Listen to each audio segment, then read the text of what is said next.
Welcome back to BPS Detailing. This is going to be a bit of a review of the Flex 3401 and how I use it and what I think of it. So I made another video about all of the polishers that I use and kind of a brief overview of each one. This is a little bit of a deeper dive into the Flex 3401 only.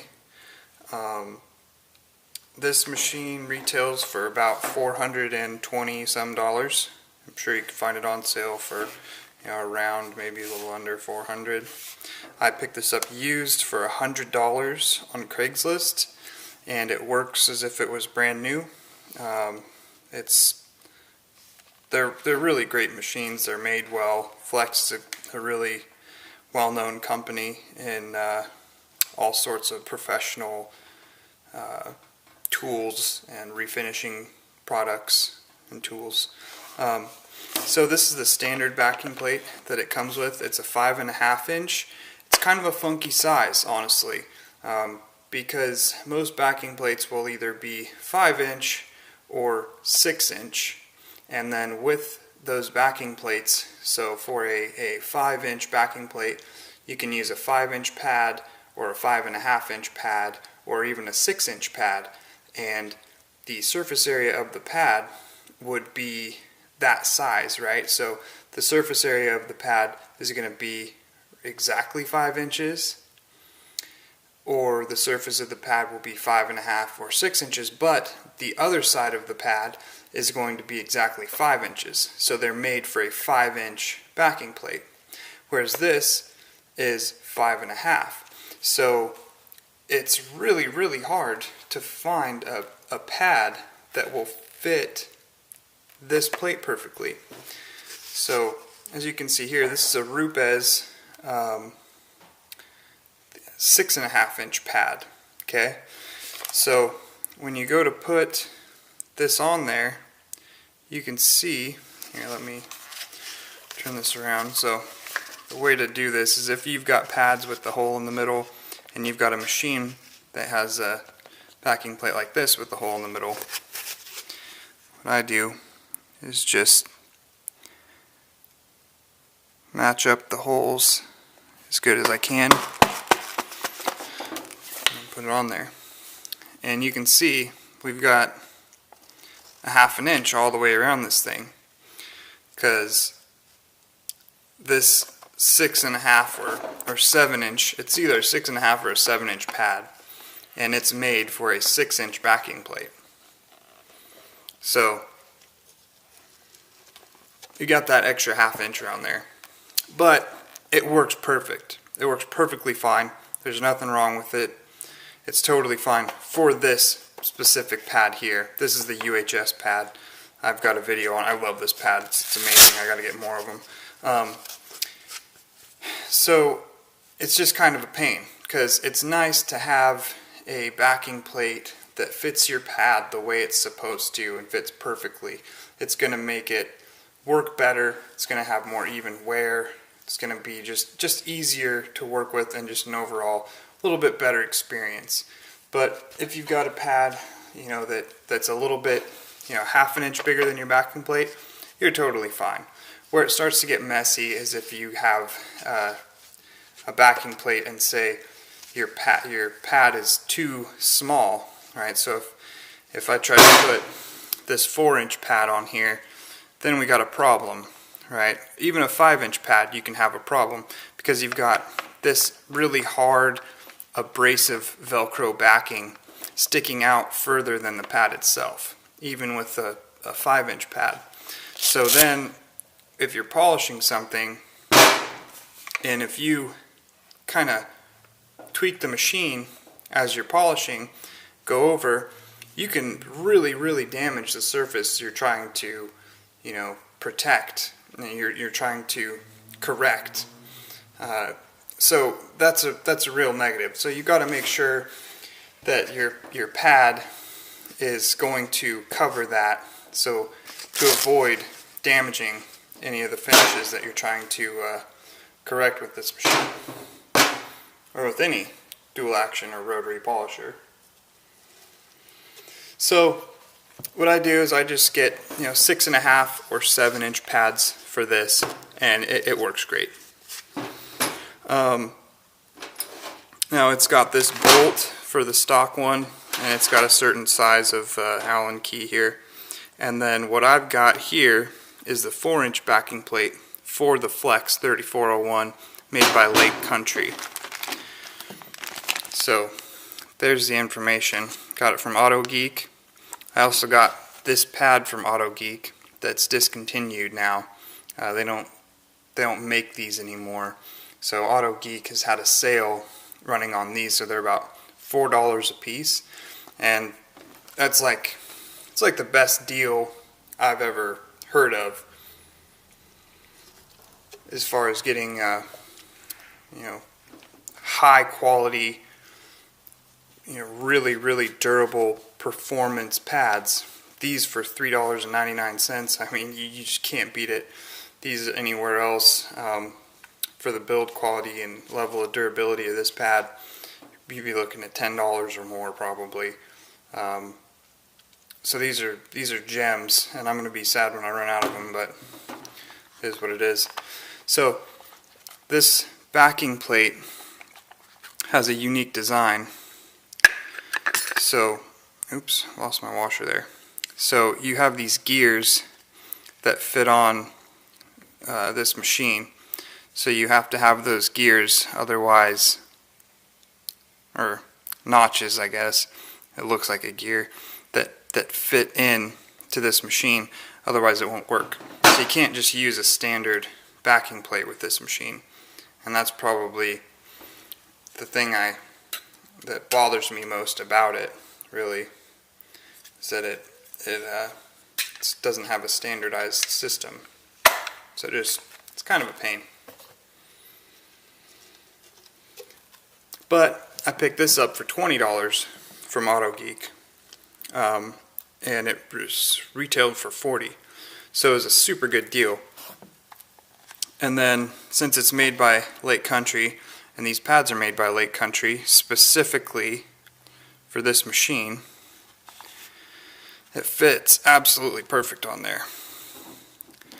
So now I've got this machine with a 4-inch pad, and it fits perfectly. So that allows me to get into some tighter areas where a big pad wouldn't fit, and the exact fit is really nice. It's nice to have. So definitely, if you have a Flex machine, I would highly recommend getting this 4-inch backing plate if it makes sense for you. Definitely makes sense for me, because I really like this pad, and I like having the other size options.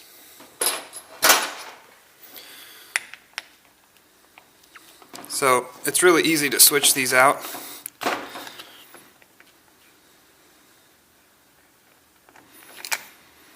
All you do is pop this off,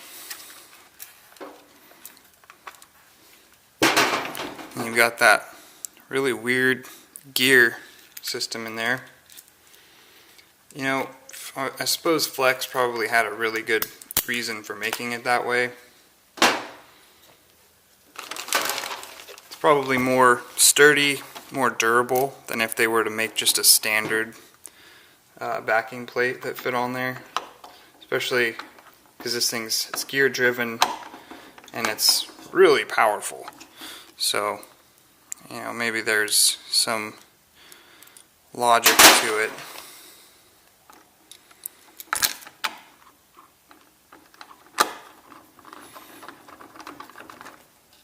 So just like that, you can switch plates, right? So it only takes you about 20 seconds if you're going for it, right? Then you've got this set up here, and it's great.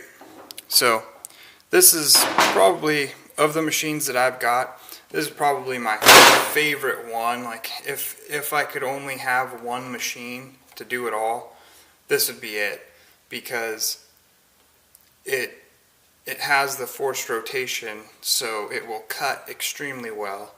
You never have to worry about it stalling out. You don't have to switch machines in order to finish on tighter areas, because you can just use the edge of it and it will get in there and it won't stop spinning on you. So you can correct all sorts of areas with something like this, especially if you put the smaller pad on there and then you've got this buffer around the backing plate. So you've got all that area to work with. So you can fit it into a lot of areas. The only downside is, maybe this thing here kind of might get in the way when you're going for something in a tighter area. But then you can tilt the machine this sideways and use it like that. So it's a great machine. It's not too loud, but it does cause some it's pretty heavy vibration when you're using it. So it can make you, it can give you the numb fingers and numb hands if you're using it for an extended period of time and it's vibrating on you. So that's one thing to be aware of with this. Something like the Rubez Mille might be a little better when it comes to that. It would have been really hard to decide which one to get between this and the Rubez Mille and the Makita 5000C. The Makita is the newest one of the three, I believe. It and the Mille might have came out around the same time, but I think the Makita is the newest. And that is a really, really cool machine because it's dual action and it's got a switch on it, so you can go from forced rotation to free spinning in the same machine. So you could use the forced rotation to do your cutting, and then you could switch it over to free spinning to do your finishing, and never have to switch machines, never have to unplug one and plug a new one in. So to me, that would be a major bonus to have that. But I've got so many polishers already that it just doesn't make sense for me to spend the money and purchase something like that, even though it's cool and everything. But I've got this, I've got my other polishers you can check out in my other video. So I'm sticking with the Flex, and you can't deny the capabilities of the Flex and their reputation for making really, really high quality industrial grade tools that are just built to go. They just last. They can take a lot of abuse and just keep on trucking, and that's why I really, really like this machine. And tons of other professional detailers and professional refinishers would highly recommend this machine, probably over those other machines I mentioned. So you can't really go wrong, I don't think, with this or the Mille or the Makita. I think they're all going to be great machines. And as far as I'm concerned, the forced rotation dual action is the best type of machine that you can get for correcting paint. And that's a personal opinion. It's my preference based on experience. I've used every kind of polisher. I'm not a big fan of rotary. Just because I don't like having to worry about heat so much, and I don't like having to worry about buffer trails so much. So to me, this is just the best of both worlds, because it's not going to stop spinning on you, it's not going to stall, and it's not going to cause buffer trails, it's not going to get too hot. So it's really the best of both worlds. So I highly recommend it. I don't know what I'd do without it. I guess I do know I'd probably spend a lot more time polishing with a free spinning dual action like most other detailers do. It seems like the most popular thing is just use a free spinning dual action polisher for everything, and then you've got the rotary crowd that says, oh, you can use a rotary for everything. But really, this is the best of both worlds combined. It logically makes the most sense to me. Why wouldn't you get one that has a dual action and it's forced rotation. It's the best thing you can get. So, if I was a detailer starting out, I would probably go for the Makita, because you've got a gear-driven dual action with a free spinning dual action in one tool. So if you figure out that, I don't really like the free spinning dual action polishers, then you can just flip a switch and you've got gear driven. If you decide you don't like gear driven, you like the free spinning, you like the safety aspect of it, you can just keep it on that, or you can use it for both. You can use the gear driven to cut, you can use the free spinning to finish out. So I think, the Makita, even though, this is a Flex 3401 video, I would have to recommend the Makita, even though I've never used it, but everything I've heard about it has been pretty positive, and just looking at, the face value, it seems like probably the best bang for the buck if you're looking for a machine that can kind of do it all. But then again, I would still highly recommend the Flex 3401 and the Rupes Mille, and recommending the Flex on my personal experience. This is my workhorse, favorite machine I've got, and the Mille seems like a fantastic machine. I've got the Rupes Hybrid Nano. I absolutely love that thing. I don't know what I'd do without it either. And all the Rupes stuff that I've used, well, I should say the vast majority of Rupes stuff I've used has been great. There's a few polishes I don't really like. They make a few pads that I don't really care for, but they make some pads like this one that, this is probably my favorite pad I've used. The Rupes UHS, and then their Rupes UHS polish for ultra hard surface stuff. It's probably in my top 3 favorite polishes compounds I've ever used. So I hope this helps you make a decision on one of these or one of those other machines I mentioned. And stay tuned for more of this stuff. Comment below if you got any questions. Have a great day.